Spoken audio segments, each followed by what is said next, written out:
اور ہوتا تو آں باں شاں کر کے رہ جاتا۔ کیا کہا ہے اس نے؟ کوئی عورت بول رہی تھی، اس نے کہا ہے کہ تکریم صاحب کو پولیس نے صبح پکڑ لیا تھا، وہ اپنے خالہ کے لیے ڈاکٹر کے ہاں سے دوا لے کر گھر آئی تو اس کے دروازے پر بھی پولیس کھڑی تھی اور اب وہ اسے بھی پریشان کر رہے ہیں۔ تکریم صاحب کو ان لوگوں نے صدر تھانے میں بند کر رکھا ہے۔ اس نے کہا ہے کہ میں تکریم صاحب کے گھر والوں کو بتا دوں تاکہ وہ خیر بھی کر لیں۔ کہاں سے پکڑا ہے؟ انہوں نے تکریم صاحب کو آبی نے پوچھا۔ یہ تو اس نے نہیں بتایا، شکیلہ نے کندھے اچکائے۔ آپ کی بڑی مہربانی مس شکیلہ، آپ نے بڑی حاضر دماغی کا ثبوت دیا ہے، آپ کے پاس ڈائریکٹری تو ہوگی۔ میری یہ بات سن کر شکیلہ نے الماری میں سے ڈائریکٹری نکال کر مجھے دے دی۔ میں نے اس میں سے ڈاکٹر ترمزی کا فون نمبر دیکھ کر اس کے دفتر سے رابطہ قائم کیا۔ فون اس کے کسی اہلکار نے اٹھایا۔ ہیلو، کون صاحب؟ جی میں قدیر بول رہا ہوں۔ ترمزی صاحب دفتر میں ہیں؟ جی ہاں، کون صاحب بات کریں گے؟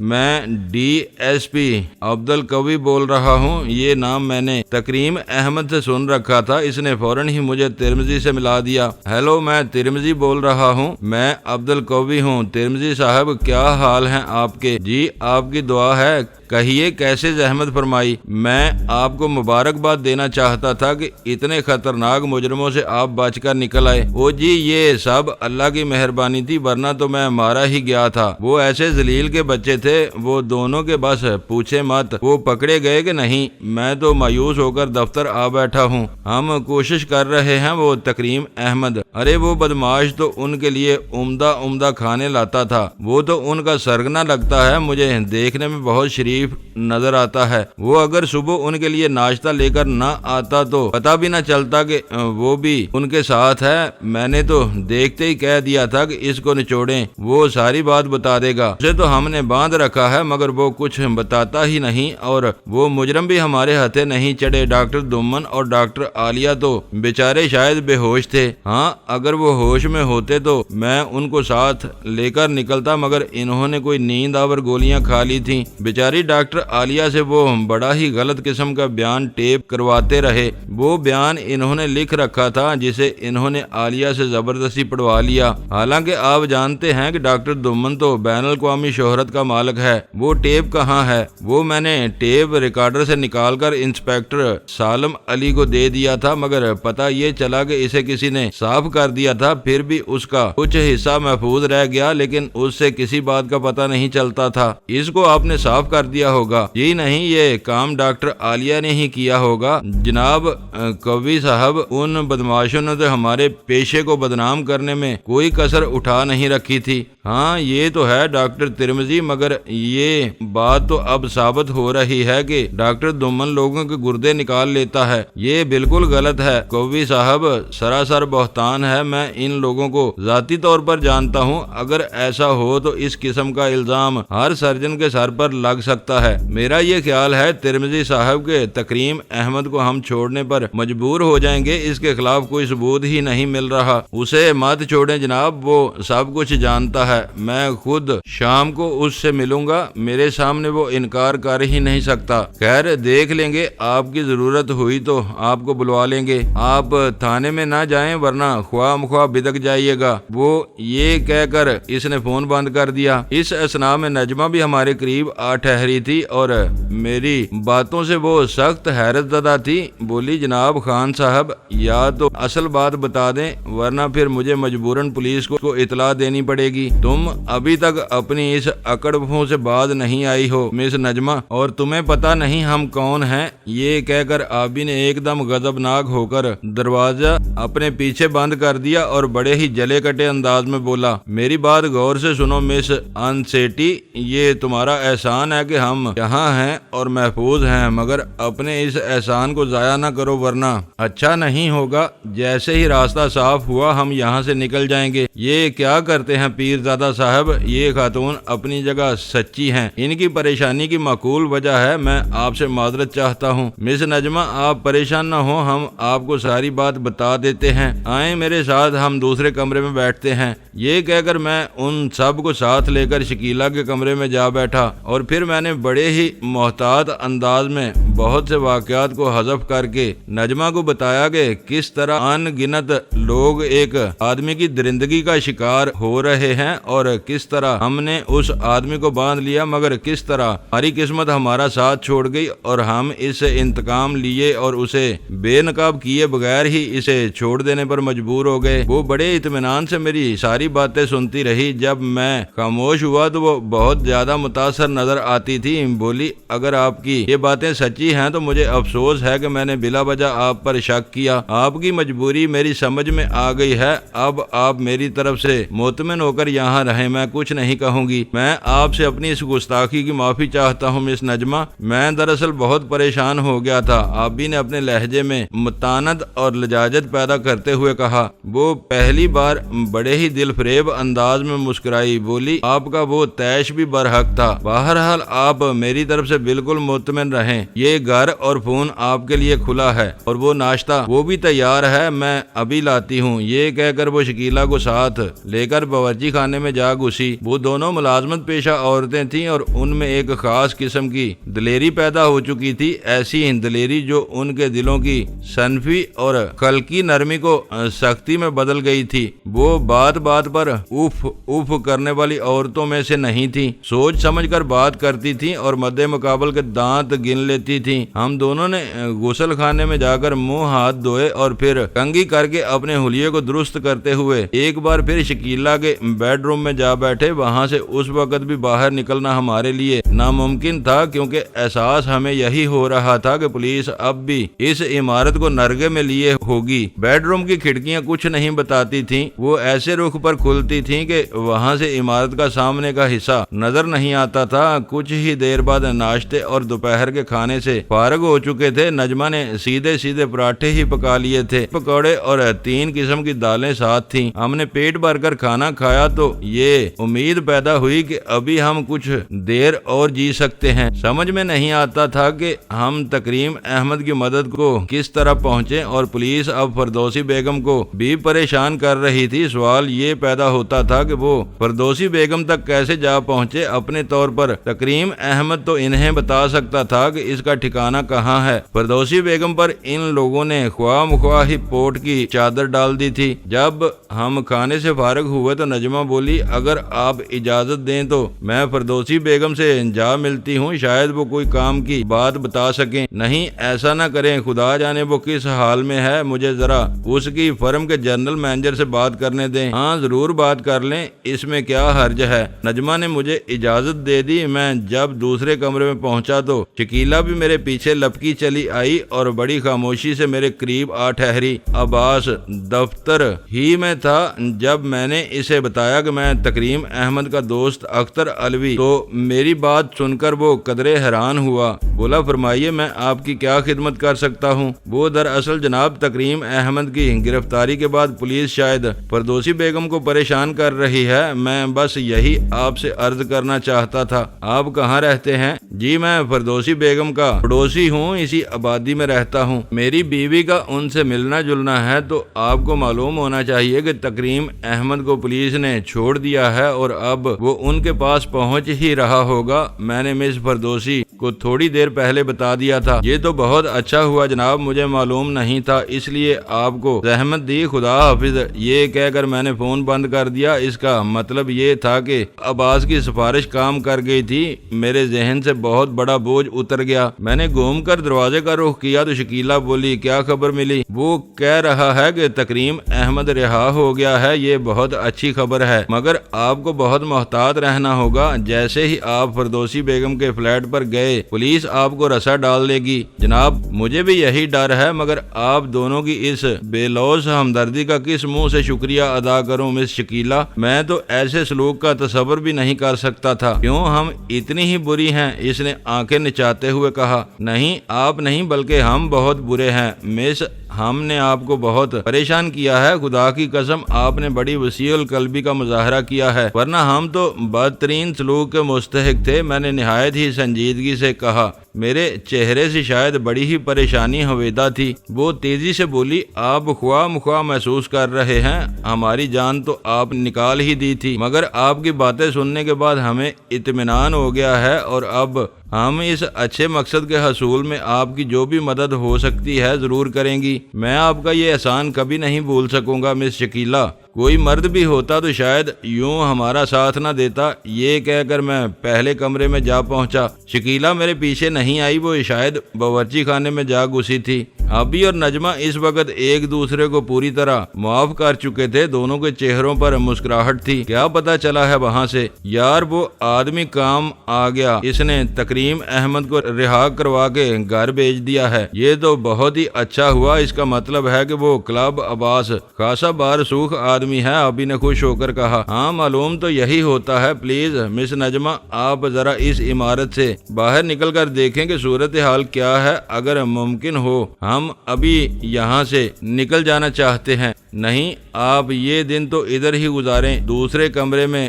سو رہیں اور شام کو اندھیرے میں باہر نکلیں، آپ کو کوئی خطرہ مول نہیں لینا چاہیے۔ ٹھیک ہے پیرزادہ صاحب، میرا خیال ہے ہم یہ دن ادھر سو کر گزار لیتے ہیں۔ یہ کہہ کر میں نے اپنا بریف کیس اٹھایا اور شکیلا کے کمرے میں جا کر پلنگ پر لیٹ گیا۔ آبی کے لیے ان لوگوں نے ایک اور چارپائی ڈال دی اور ہم اندر سے دروازہ بند کر کے ہر شے کو خدا کے سپرد کرتے ہوئے اطمینان سے لیٹ گئے۔ ہمیں یہ فکر نہیں رہی تھی کہ وہ عورتیں ہمیں دھوکہ دے جائیں گی۔ عورتوں کی سب سے بڑی صفت یہ ہے کہ وہ حتی الامکان بدی اور تشدد کی راہ پر چلنے سے گریز کرتی ہیں۔ ہاں البتہ انہیں خدا اگر کہیں اقتدار دے دیتا ہے تو ان میں جو نخوت بھر جاتی ہے وہ ناقابل برداشت ہوتی ہے۔ میں نے بعض چھوٹی چھوٹی استانیوں اور نرسوں کو آپے سے باہر ہوتے دیکھا۔ عورتیں پڑھ لکھ کر کچھ اور زیادہ مغرور ہونے لگتی ہیں اور مردوں کو تو وہ اختیار کا چابک ہاتھ میں آتے ہی ذلیل کرنے پر تل جاتی ہیں۔ ان دو خواتین کو بھی ہم پر اختیار تو حاصل تھا مگر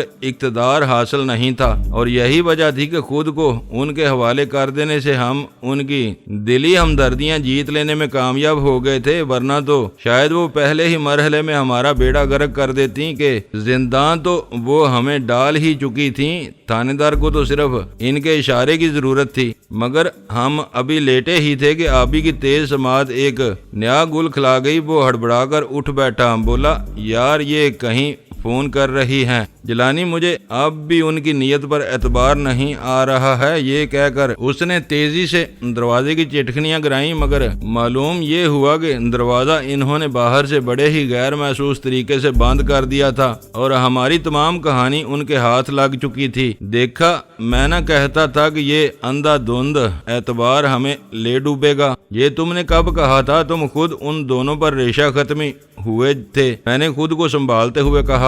ابھی پاگلوں کی طرح پیچھے ہٹا اور اس نے عقبی کھڑکی کھول دی۔ اس میں گرل تو لگی تھی مگر جالی سے وہ بے نیاز رکھی گئی تھی۔ ابھی نے گرل میں سے ہاتھ باہر نکال کر کسی چیز کو اندر کی طرف کھینچا۔ وہ دراصل ٹیلی فون کا تار تھا۔ اسے دیکھتے ہی میں نے سنگار میز پر ان کا ناخن تراش اٹھایا اور اس کے دانتوں میں رکھ کر کاٹ دیا۔ اس وقت تک وہ ٹیلی فون کے نمبر ہی گماتی رہی تھی۔ ابھی کا یہی خیال تھا۔ وہ نرگے میں آئے وحشی کی طرح پھر لاؤنج میں کھلنے والے دروازے پر جا ٹھہرا۔ وہ بری طرح دانت پیس رہا تھا۔ حالت اس کی ایسی تھی جیسے اس کے پاؤں تلے آئی دوائی ٹوٹ گئی ہو اور ڈر اس کے اختیار سے باہر نکلا جا رہا ہو۔ دروازے کے ساتھ ایک سڑک تھی۔ آبی نے بڑی آہستگی سے اس کے ذرا سے پٹ کھول دیے۔ لاؤنج میں کوئی نہیں تھا۔ دیوار کی دوسری طرف سے اب ٹیلی فون کی گر گر کی آوازیں نہیں آ رہی تھیں۔ کھڑکی میں اگر گریل نہ لگی ہوتی تو آپ بھی اس میں سے کود کر باہر نکل جاتا، مگر وہ لوہے کی مضبوط گریل ہمارا راستہ روک رہی تھی اور باہر سے دروازے پر چڑی کنڈی اس بات کی واضح ثبوت تھی کہ وہ عورتیں ہمیں اعتماد میں لے کر ہم سے سب کچھ اگلوا لینے کے بعد اب ہم سے کوئی ہاتھ کرنے جا رہی تھیں۔ ان کی تدبیروں کے چھرے سیدھے ہمارے دل میں اترے چلے آ رہے تھے۔ ان کی چکنی چپڑی باتیں، ان کا پرتکلف کھانا، سب کچھ ہمارے لیے ایک جال ثابت ہو رہا تھا۔ وہ تو شکر ہے کہ ان کے ہاں کوئی زہریلی دوا نہیں تھی، ورنہ وہ ہمیں کھانے میں ڈال کر ہمارا قصہ پاک کر دیتی۔ وہ وہ عیار مکار عورتیں ہمیں چکھوتیاں کھلا کر تباہ کر سکتی تھیں۔ عین اس وقت نجمہ بلی ایسی احتیاط سے لاؤنج میں نکلی، وہ ننگے پاؤں تھی اور بے آواز چل رہی تھی۔ اس کا رخ بڑے دروازے کی طرف تھا جو راہداری میں کھلتا تھا۔ اس کو دیکھتے ہی آبی نے میرا سائلنسر لگا پستول ہاتھ میں لیا اور کھڑکی کے دونوں پٹ کھول کر بولا، تم کہاں جا رہی ہو مس نجمہ؟ اس کا لہجہ اتنا غضبناک تھا کہ نجمہ سن ہو کر رہ گئی، مگر ایک لہجے کے لیے، اور پھر وہ اچھل کر دروازے تک جا پہنچی۔ اس کے ارادے کی خباثت کو سمجھتے ہی آبی نے اس کی پنڈلی کو تاک کر گولی چلا دی، اور یہ آبی کی بہت بڑی غلطی تھی۔ نجمہ نے ایسی ہولناک چیخ ماری کہ سارا فلیٹ لرز اٹھا۔ وہ تڑپ کر پیچھے گری تو شکیلا دوڑتی ہوئی اس کی طرف لپکی، یہ دروازہ کھول دے ذلیل ورنہ دوسری گولی تیرے مغز میں لگے گی۔ آبی نے اسے دبی آواز میں للکارتے ہوئے کہا۔ شکیلا ابھی لاؤنج کے وسط میں تھی، وہ آبی کی آواز سن کر منجمد ہو کر رہ گئی۔ یہ دروازہ کھول ورنہ اچھا نہ ہوگا۔ آبی نے اسے پھر للکارا۔ شکیلا کا رنگ زرد ہو گیا تھا، وہ لرزتی کانپتی پیچھے ہٹی اور دروازے پر آ کر چٹکنی کھول دی۔ دروازہ کھلتے ہی آبی نے شکیلا کو کھینچ کر میری طرف پھینکا اور لپک کر نجمہ کے پاس جا پہنچا۔ وہ بے ہوش ہو چکی تھی۔ گولی کا زخم تو پنڈلی چھید گیا تھا، مگر اس خوف اور صدمے نے اس کے ہوش و حواس چھین لیے تھے کہ آبی اسے کھینچ کر کمرے میں لے آیا۔ کتے کی لاش کی طرح وہ اسے گھسیٹ لایا تھا۔ عین اس وقت بڑے دروازے پر کسی نے بڑی افراتفری میں دستک دی۔ کیا ہوا ہے بیٹی؟ یہ چیخ کیسی تھی؟ وہ کسی ہمسائی کی آواز تھی۔ آبی تیزی سے لاؤنج میں نکلا اور گلو کی آواز کی نقل اتارتے ہوئے بے ساختہ ہنس کر بولا، کچھ نہیں جی، بیگم صاحب پر چھپکلی آ گری تھی۔ اس کی اداکاری نے تو مجھے حیران کر دیا۔ اس کی آواز اور اس کا لب و لہجہ بالکل گلو ایسا تھا۔ دستک رک گئی۔ ہائے، میں تو ڈر ہی گئی تھی۔ گلو ادھر موئی پولیس پھر رہی تھی، آج پتہ نہیں کیا ہوا تھا۔ ہمسائی کی آواز پیچھے ہٹتی چلی گئی۔ اس مصیبت کو ٹلاتے ہی آبی کمرے میں گھسا اور شکیلا کو بالوں سے پکڑ کر جھنجھوڑتے ہوئے بولا، یہ ٹیلی فون پر کس سے بات کر رہی تھی تم؟ وہ میرا کوئی قصور نہیں تھا۔ یہ چاہتی تھی کہ پولیس کو خبردار کر دیا جائے۔ تو یہ بات تھی، میرا اندازہ درست نکلا۔ کسی سے بات کی تھی تم نے؟ ابھی تو ہم نمبر ہی ملا رہے تھے کہ ٹیلی فون ڈیڈ ہو گیا۔ جھوٹ مت بول، میں تم دونوں کا خون پی جاؤں گا۔ بتاؤ کس کو اطلاع دی ہے تم نے؟ میں قسم کھاتی ہوں جناب، ابھی ہم نمبر ہی ملا رہے تھے، مگر نمبر بزی تھا، پھر لائن ہی کٹ گئی۔ تمہاری لائن بھی اب ہم کاٹ کر ہی جائیں گے۔ یہ باہر کیوں جا رہی تھی؟ جب فون کٹ گیا تو نجمہ چاہتی تھی کہ خود باہر جا کر کسی کو بتا دے۔ ہمیں گرفتار کرنے کا فیصلہ تم نے کب کیا؟ ابھی جب آپ ادھر لیٹ گئے تو نجمہ نے کہا کہ ہمیں چاہیے کہ ہم پولیس کو سب کچھ بتا دیں۔ پتہ نہیں یہ کتنے خوفناک مجرم ہیں، ان کو گرفتار کروانا بہت ضروری ہے۔ نجمہ یہی کہہ رہی تھی۔ شکیلا نے اپنے بالوں کے ساتھ گھسٹتے ہوئے کہا۔ آبی اسے اپنے گرد نچانے لگا تھا۔ یہ کنڈی کس نے چڑھائی تھی؟ یہ نجمہ نے ہی چڑھائی تھی جناب، حالانکہ میں اسے روک رہی تھی۔ میں تو ہر حال میں آپ کو محفوظ رکھنا چاہتی تھی، مگر نجمہ نے مجھے ڈانٹ دیا اور تم اتنی بری ہو کر مان گئی۔ ہماری بھی اب ایک بات مانو اور اپنی یہ میکسی ہمارے سامنے اتار دو۔ آبی کی یہ بات سنتے اس لڑکی کے بدن پر ایسا راشا طاری ہوا کہ میں سمجھا وہ وہیں جان دے دے گی۔ اس کی آنکھوں کی وہ دہشت میں آج تک نہیں بھول سکا ہوں۔ وہ بلا شبہ بہت ہی معصوم اور بولی بالی عصمت مآب لڑکی تھی۔ وہ آبی کے تعمیل حکم کے بنور سے ہی لرزنے لگی تھی۔ نہیں یار، اس کی کوئی ضرورت نہیں ہے، یہ بالکل بے قصور نظر آتی ہے، چھوڑ دے اسے، یہ سارا قصور اس بے ہوش بانو کا ہے۔ دوستو ویڈیو کو لائک ضرور کر دیا کریں۔ ISI پاک آرمی زندہ باد، پاکستان پائندہ باد۔ معزز ناظرین، اپنا خیال رکھیے گا اور اپنے اس چینل کا بھی شکریہ۔